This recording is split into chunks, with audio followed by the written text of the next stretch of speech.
खूब हाय तौबा मचा ली, खूब हल्ला कर लिया, लेकिन बिहार में एसआईआर के बाद में ही चुनाव हो रहे हैं विधानसभा के, और उसी वोटर लिस्ट पे हो रहे हैं जो कि एसआईआर के बाद में फाइनल की गई।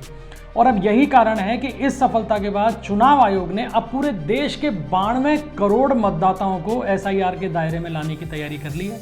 यानी पूरे देश में एसआईआर की तैयारियां शुरू हो गई हैं और टारगेट ये बनाया गया है कि अगले साल यानी 2026 के मई महीने तक जिन जिन स्टेट्स के अंदर विधानसभा चुनाव होने जा रहे हैं उन तमाम स्टेट्स को कवर अप करते हुए इस एसआईआर को पूरा कर लिया जाए। यानी मार्च 2026 तक उन सभी स्टेट्स के अंदर एकदम फेयर वोटर लिस्ट तैयार कर दी जाए, जो एसआईआर के माध्यम से तैयार की जाएगी, और उन राज्यों को प्राथमिकता देते हुए तैयार की जाएगी जहां मई 26 में चुनाव होने जा रहे हैं। दोस्तों, मैं हूं आपका होस्ट विकास शर्मा और आप लोग देख रहे हैं खरी खरी। आज हम बात करेंगे पूरे देश में होने वाली एसआईआर को लेकर। चुनाव आयोग ने स्पष्ट दिशा निर्देश जारी करते हैं और सभी राज्यों के चुनाव आयोगों को यह कह दिया गया है कि आप इसमें जुट जाइए और इस काम को शुरू कर दीजिए। अब इसकी शुरुआत कैसे होगी? देखिए, शुरुआत में बीएलओ जो है वो हर वोटर के घर जाएगा। अब वोटर कितने हैं हिंदुस्तान में? तो अगर टोटल संख्या वोटर्स की देखी जाए दोस्तों, तो लगभग 99 करोड़ से कुछ ज़्यादा फिगर आता है। 99 करोड़ 10 लाख के आसपास वोटर हिंदुस्तान में हैं, जिनमें से 8 करोड़ जो बिहार के वोटर्स हैं उनकी एसआईआर हो चुकी है। तो अगर उनको निकाल दिया जाए तो लगभग 91 करोड़ के आसपास का फिगर बनता है वोटर्स का। तो ये जो बीएलओ हैं, बूथ लेवल ऑफिसर्स जो हैं, ये सभी 91 करोड़ मतदाताओं के घर जाएंगे और उनसे प्री फील्ड फॉर्म उनको दिया जाएगा, जिसको कि उनको भर के और जमा करवाना होगा। अब यहाँ भी एक महत्वपूर्ण बात है कि साल 2002 और 2004 में जो एसआईआर हुई थी देश भर में, उस समय करीब 70 करोड़ मतदाता रजिस्टर्ड हो चुके थे एसआईआर के माध्यम से।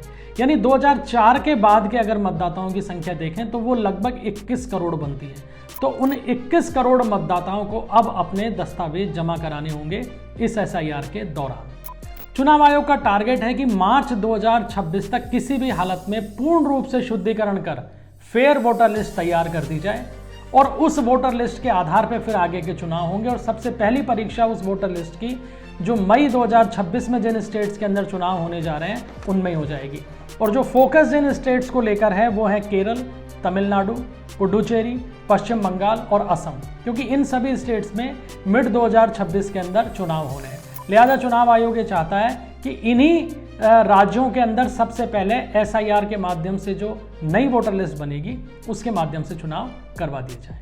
अब विपक्ष इसको लेकर परेशान क्यों है? परेशान इसलिए है क्योंकि इस एसआईआर के अंदर जो 3 महत्वपूर्ण चीज़ें रखी गई हैं, जो 3 जो बिंदु तैयार किए गए हैं एसआईआर के लिए, उनमें से एक ये है कि जितने भी दोहरे मतदाता हैं उनको हटा दिया जाएगा।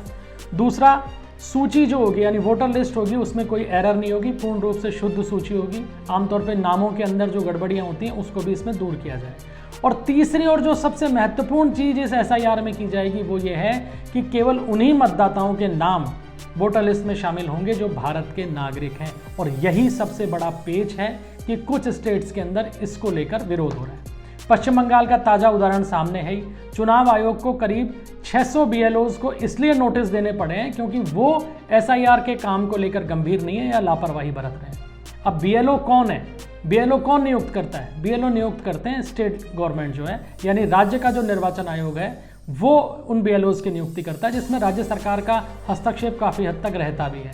अब इसको लेकर अभी से तनातनी शुरू हो गई है। जिस समय बिहार में एसआईआर का काम चल रहा था उस समय भी पश्चिम बंगाल की जो मुख्यमंत्री है ममता बनर्जी, उन्होंने बहुत ज़बरदस्त बयान दिए थे एसआईआर के खिलाफ, क्योंकि इस एसआईआर का मुख्य टारगेट ये है कि जो भारत में घुसपैठिए पिछले 2 दशकों के अंदर आए हैं और अपने नाम वोटर लिस्ट में शामिल करा लिए हैं, उन सभी का नाम इस वोटर लिस्ट से हटा दिया जाए। तो पूरे देश में एसआईआर का काम चुनाव आयोग ने शुरू कर दिया है और इसको लेकर चुनाव आयोग ने एक दिशा निर्देश भी जारी कर दिए हैं दोस्तों। सभी स्टेट बॉडीज़ जो हैं चुनाव आयोग की, उनको ये कह दिया गया है कि बिहार की एसआईआर के समय जो सुप्रीम कोर्ट ने जो गाइडलाइन जारी की थी, जितने भी बिंदु सुप्रीम कोर्ट ने दिए थे कि भाई आप बिहार के एसआईआर में इसको शामिल कीजिए, उन सभी गाइडलाइंस को अब सभी स्टेट फॉलो कर रही है। यानी सभी राज्यों के अंदर जो एसआईआर का काम हो रहा है उसमें सुप्रीम कोर्ट की उस गाइडलाइन को शामिल किया जाएगा और उसी के तहत आधार कार्ड को भी 12वें दस्तावेज के तौर पे अब सभी राज्य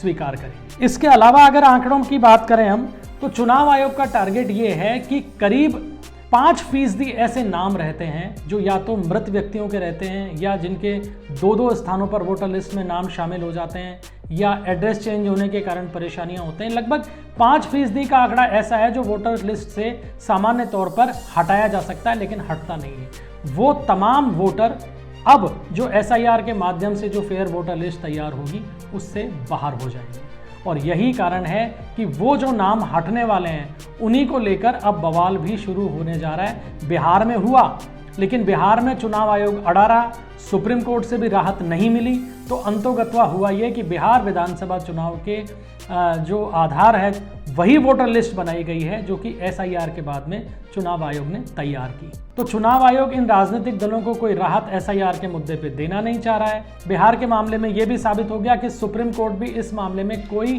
दखल नहीं देगा। सुप्रीम कोर्ट की कोशिश केवल यही है, मंशा सुप्रीम कोर्ट की यही है कि SIR का काम समय से शुरू हो ताकि अधिकांश लोगों को अपना पक्ष रखने का मौका मिले और पूर्ण रूपेण साफ सुथरी एकदम बिना किसी एरर की वोटर लिस्ट तैयार की जाए। और अब इन सभी दिशा निर्देशों को चुनाव आयोग ने मान लिया है और चुनाव आयोग पर्याप्त समय लेके इस SIR के काम को शुरू कर रहा है। लेकिन फिर भी बवाल तो होगा, जैसे जैसे अब पूरे स्टेट्स के अंदर चालू होंगे, अलग अलग जो केंद्र सरकार की विरोधी पार्टियां हैं या हम कह सकते हैं विपक्षी दलों की जहां सरकारें हैं वहां निश्चित रूप से इसको लेकर बवाल होगा। लेकिन इस बवाल का कोई परिणाम निकलेगा इसको लेकर संशय है। कुल मिलाकर SIR तो होगी।